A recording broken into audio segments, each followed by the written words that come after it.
What's up, guys? Welcome back to the poker vlog. This is episode number 62, and for this episode I play a session of 5-5 at the Playground Club in Montreal. It's the second vlog that I've done from that trip and the final one.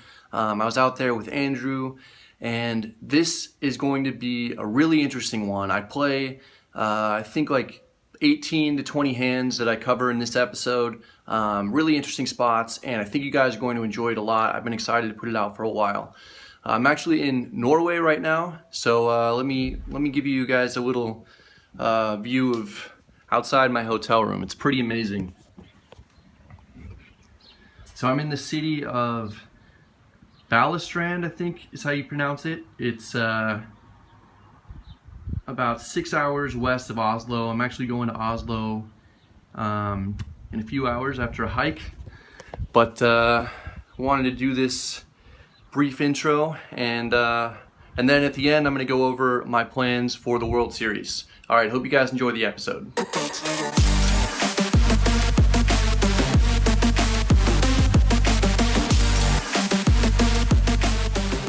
We're back at the playground for the second time, and it has a meetup game feel to it. Andrew's sitting across from us, and several other players at the table are familiar with the vlog. We're playing 5-5, and we're in for 1,000. In this hand, we're dealt pocket eights in the hijack. We're already down a little on the session. Under the gun limps in, under the gun +2, raises to 25. I call, now the button raises to 90. Under the gun calls, under the gun +2 calls. We're getting over 4-1, we get in there as well. The flop comes 6-6-3. Everyone checks, I like my overpair. The turn is the ace of diamonds, worst card in the deck to see. He checks to the button, he fires 125. The other players fold, we let our hand go. Then we add on for 200, and an orbit later, the rest of the table wants to do a bomb pot. So we each put in 25 blind and go straight to the flop. I'm dealt 5-2 offsuit, generally not too great of a hand, but the flop comes king 5 deuce rainbow. So we've got bottom 2 pair, and the big blind leads out for 100. He started the hand with around 725, and I've got him covered. The player under the gun calls, he has about 1300 to start the hand. I don't want to slow play this and give my opponents an opportunity to catch up if they're behind. I raise to 350. Folds back to the big blind. Now he shoves for around 700 total. The player under the gun folds. I don't have anything close to the nuts, and since we went 9 ways to the flop, I could potentially be up against any number of hands that have me in bad shape. But given how much money's in the pot already, and the fact that it's only a few hundred more to me to call, I have an easy decision. I toss in a chip. The opponent turns over ace-king, so we're a big favorite, but the opponent still has a decent chance to take the lead. I turn over my hand, and we sweat it out as a table. The turn is a 9, no help to him, we're still in good shape. The river is a 7, our bottom 2 pair holds. We win a nice pot of over 1,700 with a hand that we normally would have folded pre-flop, so we're off to a great start. Next we get pocket 9s under the gun +1 and open to 20. The hijack calls, the small blind calls, and the big blind calls as well, so we go 4 ways to the flop. Comes 7-4-4 rainbow, checks to me. I likely have the best hand, and I don't want to let any overcards come without people paying to see them. I make it 55. The hijack raises to 160, the other players fold. I don't think that the hijack would raise with a hand like trips or a full house right away and scare everyone off. This feels to me like a raise in which the hijack's trying to see where he's at with a hand like maybe 8-7 or ace-7 suited, or a few similar hands that I'm beating. I call the raise, the turn is a 5, I check, this time the hijack checks back. Now it seems like my suspicions have been confirmed, I probably have the best hand. The river is a deuce, it's a great run out for the hands that I put him on. I bet 100. I feel my opponent is relatively weak, and most hands that are worse than mine won't be able to call a bigger bet. The opponent tanks, eventually he tosses in calling chips, we turn over the 9s, and they're good. Now we get into a fun one. I've got ace-king offsuit in the small blind. The hijack opens to 25. His name is KRIS. He's a YouTube viewer. He's been playing wild. He's told Andrew and I repeatedly that he's hoping to make both of our vlogs. The cutoff calls his bet. I 3-bet to 105. The hijack calls. Doesn't seem to like folding. The cutoff folds, so KRIS and I are heads up, and the flop is 9-5 deuce rainbow. I check. KRIS checks back. The turn is a 4. I bet small. Ace-king is most likely good here. The hijack raises to 300. This raise doesn't make any sense to me after we both check the flop, and I know KRIS wants to get on video, so I call for the 225 more. The river is a 7. I check, and KRIS checks back. I turn over my hand. Fortunately, it's no good. KRIS has 7-3 offsuit. KRIS raised me with a straight draw and made a pair on the river to win a huge pot. These are the actual notes that I took on my phone. KRIS tells me that he wants to be referred to as Big KRIS on the vlog. No chance in hell I'm going to do that. Nice hand though, Tiny KRIS. In this hand we have Queen 9 offsuit in the cutoff. Tiny KRIS straddles, and I know he's willing to defend any 2 cards. This gives me the opportunity to open with a much wider range than normal, so I make it 40. The small blind calls, Tiny KRIS calls in the straddle. We go 3 ways to the flop, and it comes 10-9-9 with 2 hearts. We flop trips. This is going to be good. Both players check. I bet 65. Both players call, so there's still 3 of us in the hand, and the turn is an offsuit 4. This time the small blind leads for 180. KRIS folds. I contemplate shoving, but instead I flat so that if he's on some kind of draw and misses, I'm hoping he's going to bluff shove on the river. The river is the 4 of hearts. It gives me a full house and also completes the flush draw. Small blind checks. Not much of a decision for me here. I shove. Eventually the small blind calls. We turn over Queen 9 and it's good. We take down another big pot. We've got about 2,600 in our stack now. Next we get King Queen of diamonds on the button in a triple straddle pot. The triple straddler is obviously Tiny KRIS. We're playing 5-5, 10, 20, 40. Folds to me. I raise to 115. Folds back to Tiny KRIS. He says that he owes me some action after beating me with the 7-3 offsuit. He's got a pile of chips in front of him and he makes the call. Who knows what 2 cards he's holding this time. I imagine I'm ahead though, and the flop comes 8-6-4 with 2 spades. KRIS checks in the dark. This is not the best spot for me, and KRIS doesn't like to fold, so I check. The turn is the 3 of clubs. KRIS checks again. I check because this looks like a KRIS board. The river is the Queen of spades. Flush draw gets there, but that's okay. My hand has improved drastically. KRIS checks. No way I'm going to check back. But KRIS has checked 3 streets, so I imagine he has almost nothing. I throw in 25. KRIS hates me and makes the call. I turn over top pair. It's good. KRIS turns over pocket deuces. He got me with that 7-3 offsuit hand, but I totally got him back with this one for way less money. But who's really keeping score? I am. I'm coming for you, Tiny KRIS. Now we have ace-jack offsuit in the small blind. Under the gun +1 opens a 20. Tiny KRIS calls in the hijack, folds to me. I put in a tray bet, and I make it 105. Under the gun +1 calls, the hijack folds, so we're heads up, and the flop comes King 5-3 with 2 spades. Got an overcard with backdoor flush and straight draws. I bet 90. Under the gun +1 calls. Not ideal, but that's the world we live in. We just got to deal with it. Thinking about double barreling until the jack comes out on the turn. Now we have a hand with value and we don't need to double barrel as a bluff. I check, the opponent checks back. The river is the 10 of spades. Not a great card for us. Some flush draws get there. Shouldn't be too many combinations of those that are opening pre-flop from early position and calling a 3-bet though. Mainly we just have to be worried about ace queen of spades since I have the jack of spades. I check, the opponent bets 150. Getting such a good price to call, can't really fold. Also the opponent looks very uncomfortable. I see his pulse throbbing. A lot of times it's not that reliable of a tell, but coupled with the fact that I'm getting a good price, I end up calling. The other player tosses in his pocket sevens. He turned his hand into a bluff. I show my hand and take down the pot. It's a situation I didn't feel great about, but luckily it worked out well and we win. Here I have pocket queens in the big blind. Under the gun +1 opens at 25. Tiny KRIS attempts to call, but accidentally puts in too much, so he's forced to raise to 45 on the button. I make it 170. Under the gun +1 folds. KRIS thinks I'm trying to capitalize on him accidentally raising and says, I know what you're doing.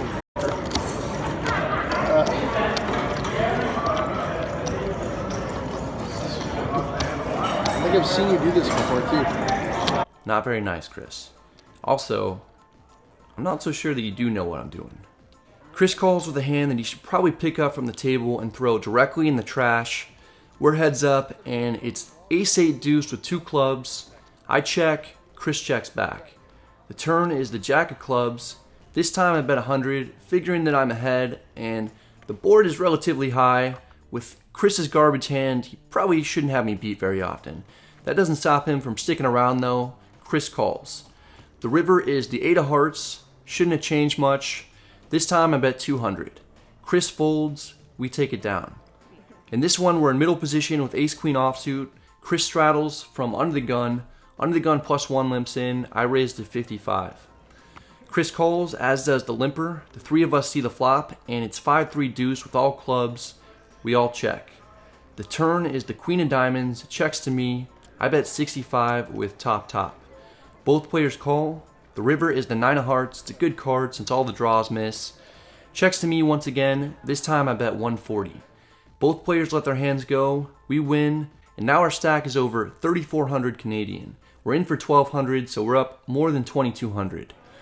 Time for pocket queens again. We're in middle position. Under the gun limps in. I make it 25. Chris calls in the small blind. Under the gun calls. We go 3 ways to the flop. It comes ace-6 deuce with 2 hearts. Checks to me. I bet 40 just to kind of see what's up. Chris calls. The other player folds. The turn is the 10 of hearts. I pick up a flush draw. Chris checks. I should always check back here. For some reason I don't. I really don't know why I didn't check. I make it 55. Chris raises to 200. My mind is flashing back to when Chris bluff raised me earlier with 7-3 offsuit. I'm drawn to the third nuts and just can't fold to this dude, so I call. The river is the king of clubs. Chris leads for 400. Against almost anyone else on the face of the earth, I would just snap fold this. I don't have the will to do it here after I've seen some of the things that I've seen from Chris. I reluctantly call, and the player turns over ace-6 offsuit. He flopped top 2 pair. Took me to Value Town, played me like a fiddle. Nice hand, Tiny Chris. You got me. I wish I had that one back. We have to move on though. I've got pocket 8s on the button in a straddle pot. Chris limps in for middle position. I make it 55. The straddler 3 bets to 155. Chris folds. I call. The flop is ace-queen 10 with 2 hearts. The 3-better checks. Should theoretically crush a 3-better's range, so I should probably always check back here. For some reason I don't.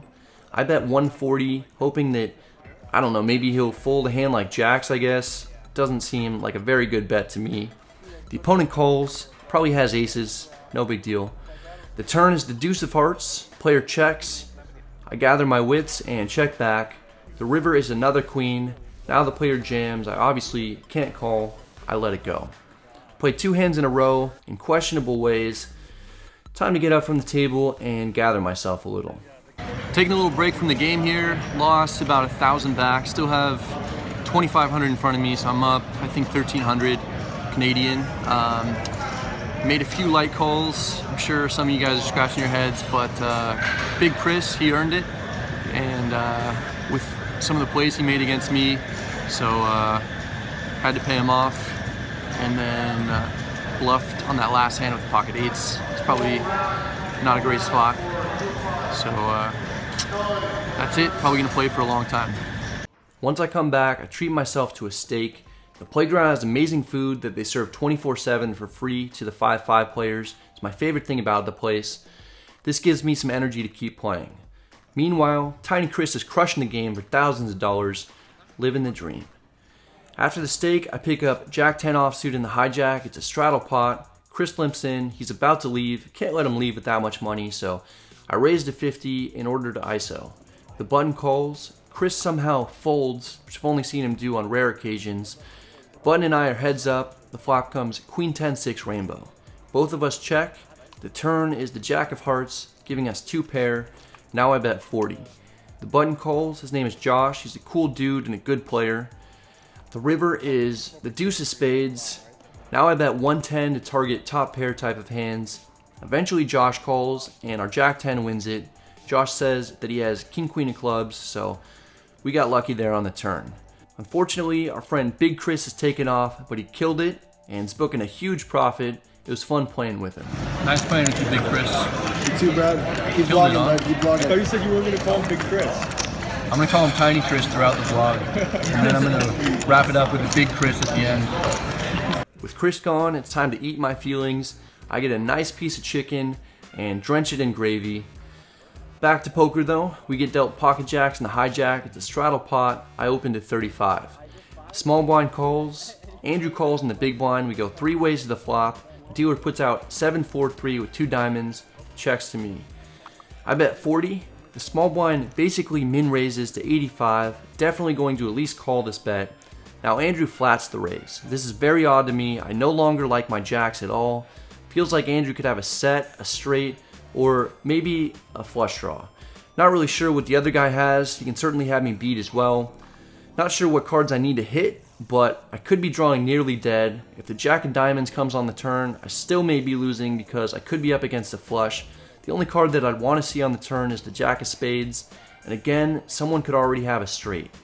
In these types of situations, when I'm facing strength from multiple players and have no idea what I need to hit to win, I prefer to fold. That's what I do here, even though it's only for 45 more. It just feels way too weird. I let it go. The turn is the deuce of clubs. The small blind bets 180. Andrew now shoves. The small blind makes the call, and the river is another 4. Andrew turns over pocket 3s, so he flopped a set, then river's a boat. The small blind turns over a 4, and mucks his other card. He probably had something like 5-4 or 6-4 suited. Now we've got queen 10 of clubs in the small blind. It's a straddle pot. Andrew opens under the gun +1 to 30. The new player calls in middle position. I call. The straddler calls as well. 4 of us see the flop. Comes 8-8-3 with 2 clubs. We all check. The turn is the 4 of spades. I take a shot at it, betting very small. It's only a $45 bet. This gets the job done though. We win it. Here we have pocket 8s, and we straddle under the gun. Under the gun +1 opens to 40. Middle position calls. I call. The flop comes jack 7-5 with 2 spades and 1 club. Not too bad of a flop. We all check. The turn is the deuce of clubs. Feel like I probably have the best hand and bet 55. Under the gun +1 folds. He was the player I was most worried about since he opened from early position pre-flop. The player in middle position makes the call. The river is the 9 of clubs, so the backdoor flush gets there. I check because I felt like the other player might have called me with a draw and possibly got there. The opponent checks back. I turn over 8s. It's no good. The other player has 9-6 of hearts and river's a higher pair. Later we're dealt pocket deuces in the hijack. It's a straddle pot.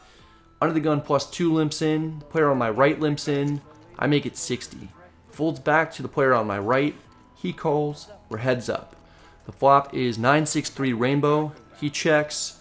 I bet 50. The player calls, and the turn is the jack of clubs. There's 2 clubs out there now. This time the player leads for 115. Something doesn't feel quite right to me. I have a hand with very little value though. I take a line that I rarely take, and I float with intentions to bluff the river. The river is another jack. Clubs miss, and the opponent leads for only 100. Again, I feel like my opponent is weak, but I don't want to call and find out he's bluffing with a pair that's better than mine. I raise to 375. The player folds.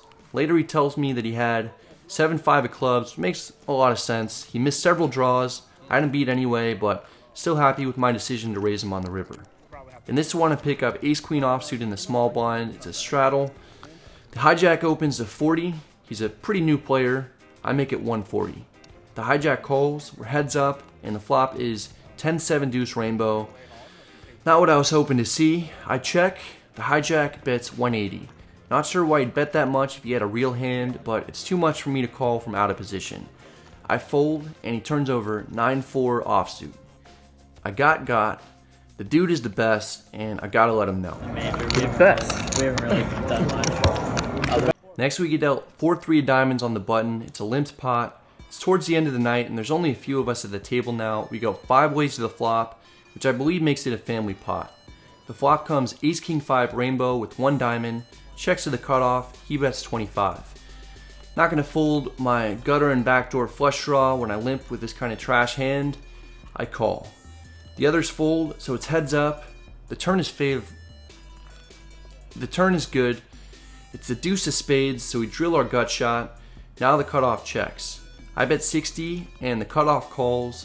The river is a queen. I no longer have the nuts, but I still have the second nuts. And this board really shouldn't connect with my limping range on the button. Actually, I have no idea what my button limp range is when we're 5-handed. It might only consist of 4-3 of diamonds. The The cutoff checks. No way I'm going to check this back. I put out a bet of 160. Eventually the player calls. We win it with our straight and take down a decent sized pot. We're still playing short-handed, and we pick up Queen Jack offsuit in the big blind. It's a straddle pot. Small blind limps in. I raise to 50. Small blind calls, so we're heads up, and the flop comes Jack 6-3 with 2 clubs and 1 spade. I like this flop. The small blind checks. I bet 40, and we get a call. The turn is the deuce of clubs. Now the small blind leads out for 90. I can't reasonably fold. I call. The river is the ace of clubs. The opponent checks. I get the feeling that I'm not going to win unless I bluff at it. Try to think about what I would bet if I had the king of clubs. Ultimately, I settle with 125. Seems like a bet I'd make if I wanted to get called. The problem is that I do get called. So I turn over my hand and it's no good. The small blind has 3 deuce of hearts. He turned 2 pair and makes a good call to win it. In the last hand of the night, we're dealt ace king offsuit in the small blind. Once again, it's a straddle. Andrew makes it 30 from under the gun +1. Now the button 3 bets to 110. I put in the 4 bet to 400, folds back to the button. He jams for around 1100. Not super thrilled, but I call. We agree to run it multiple times. Let's see what happens.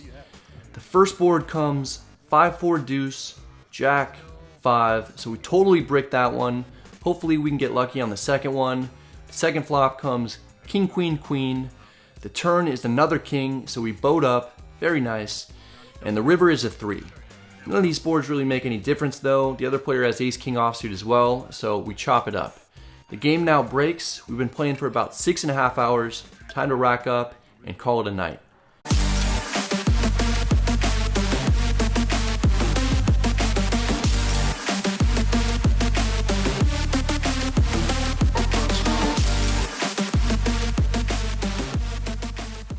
We book a solid win. My original buy-in is paid out in US dollars, while my profit is paid out in Canadian. This was a really great episode. Thanks, Andrew. I feel like it is going to be a good episode. I ran good in some spots, ran poorly in others, played okay in some spots, played bad in other spots, you know. But yeah, ended up winning 1100 on this session US. It's great to book a win, but the issue now is that I've got a lot of Canadian dollars right now. I've got to get rid of. Leaving tomorrow. Back to Vegas. Back to Vegas. And got to get rid of them. The last night of the trip, Andrew and I go bar hopping to several amazing places. There's this place. We check out this speakeasy too, which is really cool. I've only been to maybe 1 or 2 other speakeasies before. We have some great drinks, and I'm doing well to get rid of some of my Canadian money. Went to a few other bars, and finally end up at Casino Montreal to play some 1-2 with the locals. The casino's not too thrilled about us filming, so I didn't get much footage, but I did manage to get rid of more Canadian dollars. I ran pocket Ds, or better known in the US as pocket queens, into pocket kings and pocket aces. Got it all in pre-flop and did not win.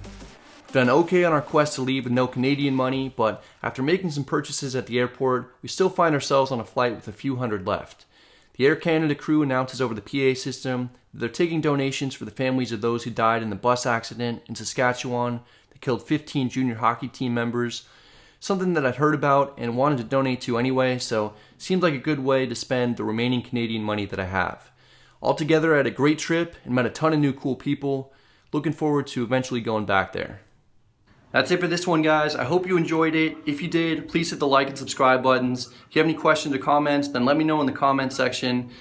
A few announcements to make. The first one is that Andrew and I are doing a meetup game at the Westgate on June 6th. It's a Wednesday at 7 p.m. So if you're in town for the series, then stop by, hang out with us, have some drinks, and play some poker. I also mentioned that I was going to go over my schedule for this summer. I'm going to be playing 7 World Series events. The total amount of buy-ins is 18,120. And I'm going to be playing mainly events that are geared more towards cash game players. Those are the deep stack events, the main event, monster stack, the marathon, and I'm going to be playing the millionaire maker and the tag team as well. I'm going to sell at a slight markup of 1.15, so if you're interested in buying a piece and you want to sweat my World Series action, then email me My email address is bradowen4@gmail.com, but I was kind of hesitant to do this because it's just very important that you understand how much variance there is in tournaments. I could easily go 0 for 7, and a lot of how we do is going to depend on how I finish in the main event, since that's going to be more than 50% of the buy-in amounts for this summer. So anyway, I'm going to be selling it in increments of 5%, which means that the smallest amount you can buy a piece for would be $1,041 or $42. And you'll have to be able to get the money to me by the time that I play my first event, which is going to be June 9th. So either through Venmo or PayPal would be best. Anyway, hope you guys are all doing well. I'm going to go hiking now. Good luck at the tables, and I'll see you when I'm back in Vegas.